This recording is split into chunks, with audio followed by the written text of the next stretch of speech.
Ave Legion and welcome to my channel. My name is Ludi and today we'll be doing our EU4 1.30 starting moves guide for the Great Horde. This guide will be discussing the achievements that you can get, the estates and economy, diplomacy and war preparations, the missions and the early wars, as well as your later expansion and ideas to go for. Before we start the video, I'd appreciate it if you left a like, commented and subscribed, as well as left the bell button on. If we can get this video to 900 likes, then I am gonna do a giveaway for an EU4 DLC or the base game if you don't have it. The achievements that are particular to the Great Horde include the Gold Rush, where you have to form the Great Horde before 1500 strikes, the Great Khan, where as the Mongol Khanate or the Great Horde, you need to own or have your subjects own the Chinese, Russian and Persian regions, the typical Horde achievement of I'll graze my horse here and here, where you need to have over 200 provinces that produce grain, Pyramid of Skulls, where as a step horde you need to raise a province with at least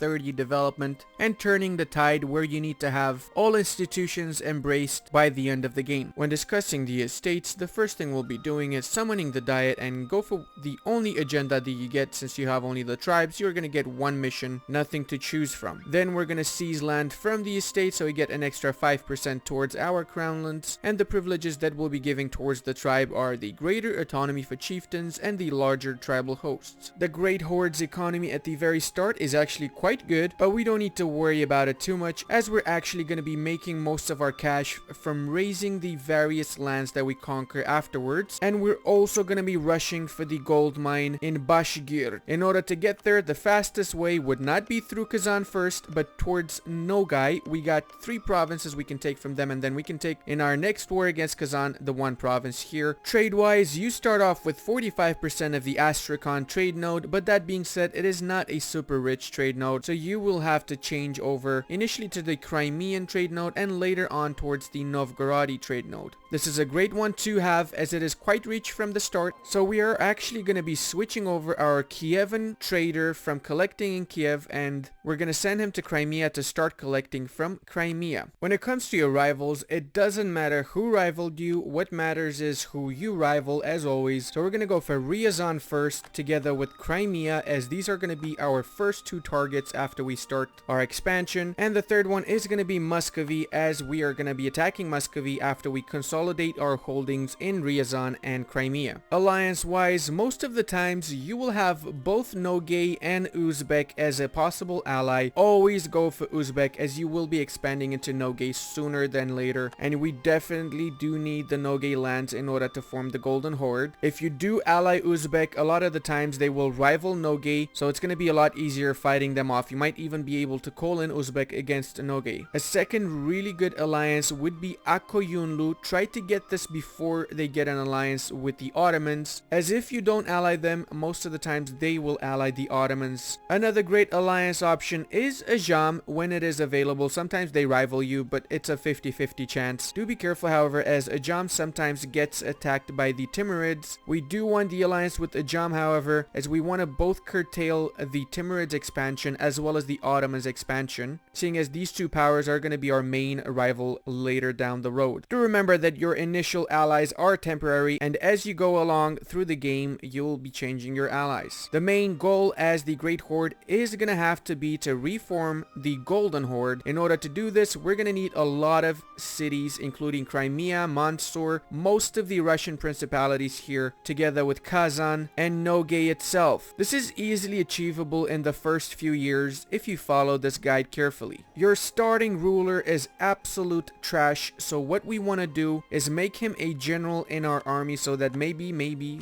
just so maybe, he's gonna die off in a battle. And then our slightly less trash Ahmad here is gonna become the new leader. You don't have enough of an economy to get advisors at the start. If you really want to, I recommend just getting a military advisor. Discipline would be perfect, but if these are not available or if they're too high of a level and you cannot afford them, then national manpower or whatever else is fine as well. The thing is, we'll be getting most of our power points from raising the lands that we conquer. Do remember that you start off with 50% with tech penalty because you have not adopted feudalism. As such, one of our first targets will be Ryazan, and we're going to be declaring on them as soon as the 11th of December 1444 strikes. In order to get ready for that war, what we're going to be doing is we're going to be recruiting the free company, and we will have to take a loan. Do not be too afraid of taking loans. It is a key feature of this game and is definitely going to help you out a lot in pretty much every single circumstance. The Great Horde mission tree has two sides to it. The left hand side basically revolves around, first off, reuniting the hordes by integrating Kazan and Nogai, followed by subjugating the Kazakhs and going into the Timurids lands as well as the Caucasus. And all of these missions give you permanent claims on pretty much all of the steppe lands all the way to Mongolia at one point, as well as Central Asia. After you do control all of Mongolia, you're going to get claims on the north of China, and after you've taken the north of China, you'll get claims on the south of China. Thus, you can even re-establish the Great Mongolian Empire, which is one of your decisions here, restore the Mongol Empire. The right hand side of the mission tree focuses on your expansion into Crimea first off, as well as the subjugation of Ryazan, which gives you permanent claims on pretty much most of Muscovy and the other Russian principalities. And then after they are in your firm grasp,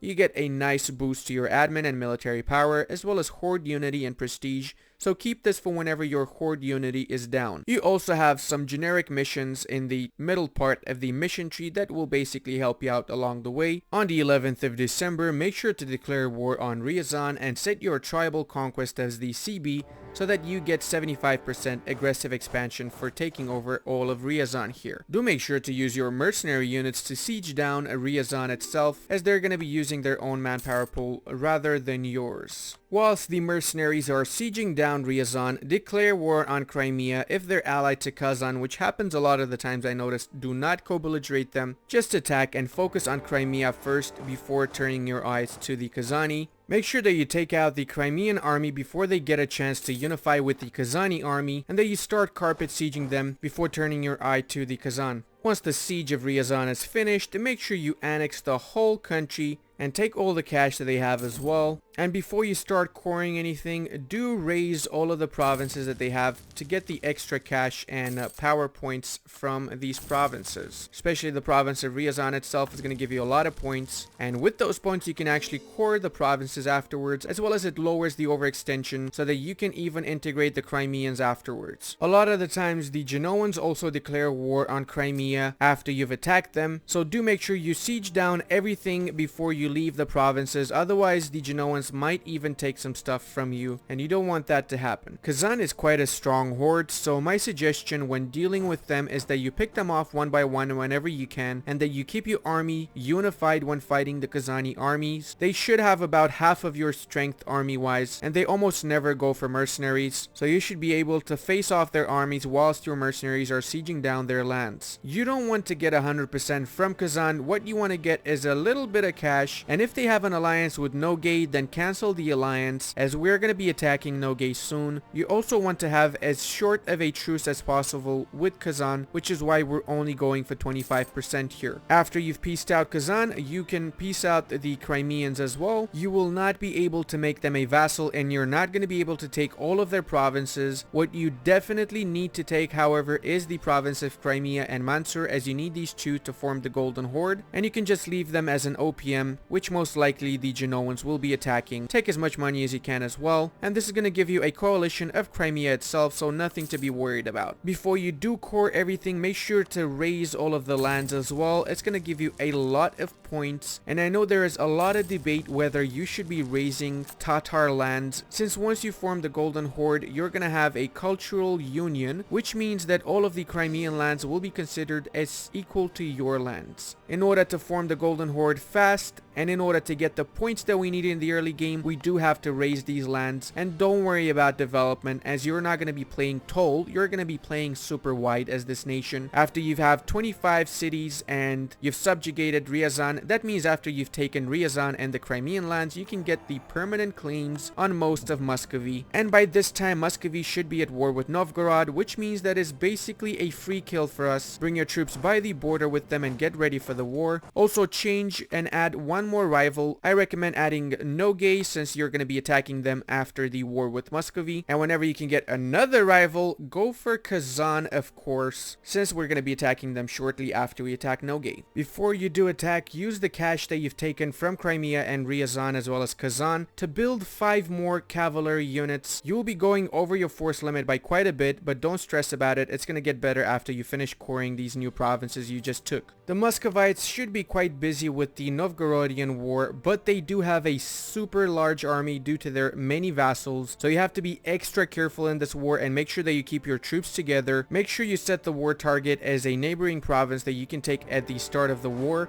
and go for that province first and keep an eye out for the enemy troops. Remember to siege down Moskva with the help of your free company here, whilst your cavalry heavy army is going to be taking out the many vassals that most likely will come at you one at a time, not as a unified force. Do make sure to take out these disunified units wherever you find them, as this is the key to success. Your cavalry units are seriously superior to the Russians, which is why you need to recruit 5 more units before you start the war. As I said, don't be worried about getting over the force limit. As you can see, we just basically wiped out most of the Muscovite army already, and we just started the war. This is definitely because of our cavalry units and not because of our infantry. So you do need to get the 9,000 units minimum before you start the war, otherwise you're not going to win this. When you decide to engage the Muscovites, do ensure that you engage them in either a steppes or a grassland province. If you go in a forest or a hilly area or anything of the sort, you're going to get a massive debuff to your army, and you don't want to get that. Also ensure to consolidate your troops when needed and once you don't have enough manpower. And if they're busy sieging down your lands, let them do it. It's not a big issue. Just focus on taking their forts and getting as much war score as you can. Once you're down to 0 manpower and you've taken a few loans, I recommend you piece them out. You're not going to take everything in the first war, and even a 30 to 40% is enough. Make sure you at the very least take the provinces of Vladimir and Yuriev. Kolomna is not necessary, but if you can, go for it also, and take as much money as you can and then piece them out. The reason we just took these 2 provinces, well in my case 3 provinces, is that we want to border Tver and attack Tver right after we finish the war with the Muscovites, and it's time to attack them. Usually they don't get any allies. Even the Muscovites for some reason don't ally Tver. Remember to use the mercenary army to siege down the fort whilst the main army takes care of their army. And now it depends. We can either attack Circassia or we can attack Nogay, depending on what allies they have. Nogay is allied to the Timurids, but the Timurids have a massive rebellion, and Chagatai is pretty far off and they're not going to be of much help either. So we're actually going to be attacking Nogay in our next war right now. Take all the lands they have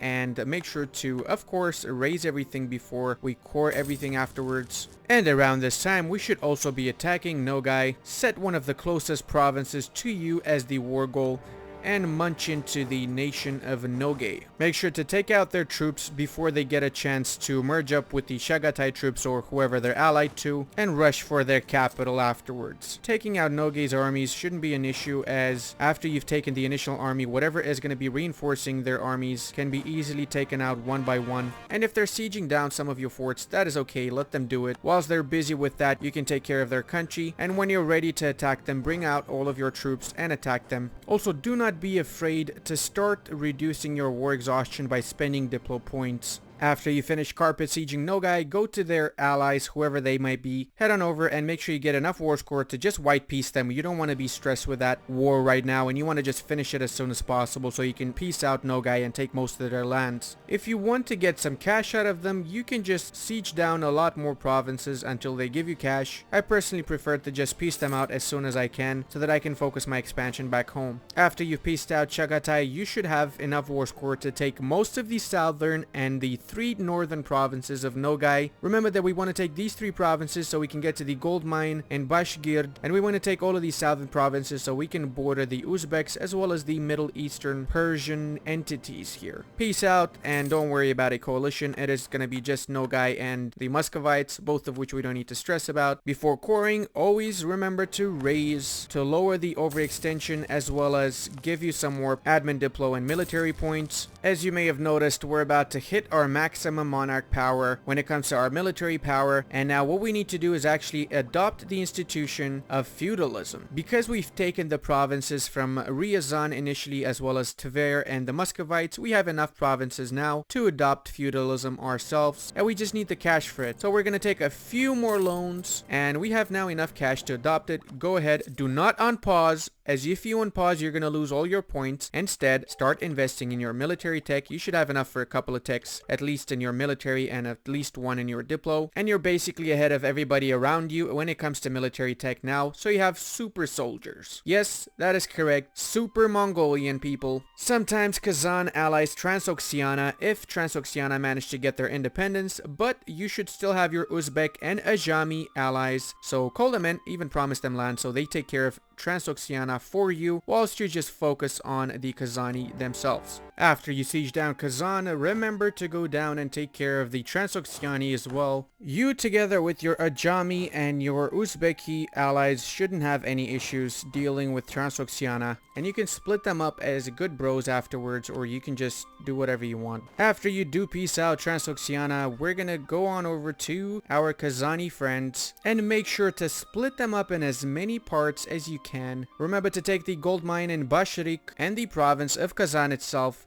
as we're gonna need it to form the Golden Horde, and splitting them up in about 4 pieces here means that they have no chance of ever getting back together. So go ahead and piece them out, and now we just need to worry about taking a few more provinces from the Muscovites, as well as 2 provinces from the Uzbeki, namely their capital here of Chimgitura and Kipchak. Also, your mercenary company is gonna be running low on manpower by now, so disband them. If the Uzbeks do not break with you, you should be breaking with them, as they're gonna be your next target. And until that happens, we have to get our strength back, and we can do that by attacking the Emiratis here, or whoever you might have in your game into the south. Circassia is a super easy target, just declare and take over everything. Same with Emirati, who's already being attacked by Georgia. Take a few more loans, as you're gonna need a couple more loans, and recruit another mercenary company, either the Free Company or the Grand Company. Either of them are great, and remember that we're using the mercenaries to siege down stuff, as we don't want to waste our valuable manpower. And for your main army, try to recruit mostly cavalry units. You can have an 85% cavalry ratio at the start, so use that to your advantage. After your initial wars, you should continue expanding into Muscovy to take the remainder of the provinces that you need to form the Golden Horde. Once the truce is over, take over the rest of Kazan and Nogai, and attack the Uzbeks as well once the truce is over. By then, you can use that time to recover your manpower and just eat up the southern parts here, so you get a nice clean border into the Caucasian mountains. When it comes to ideas, I recommend going for quantity first, since you're gonna have a lot of extra military power points to spare. Your first idea definitely will be a military one, and quantity is gonna help since you're gonna need a massive army to field, as you'll be fighting on different fronts in very far away lands from each other, so you want to have multiple armies on multiple fronts. When it comes to your next idea, if you have the admin points to spare, I'd recommend an admin idea, and depending for what kind of a game you're going for, I recommend either humanist, since together with the ideas that your nation starts off with, you can have a minus 15 years of separatism, which means they were basically going to have pretty much no rebels, and it also gives tolerance of heretics and religious unity plus 25%, as well as it mixes up pretty nicely with the quantity, since it gives +1 shock from the policy.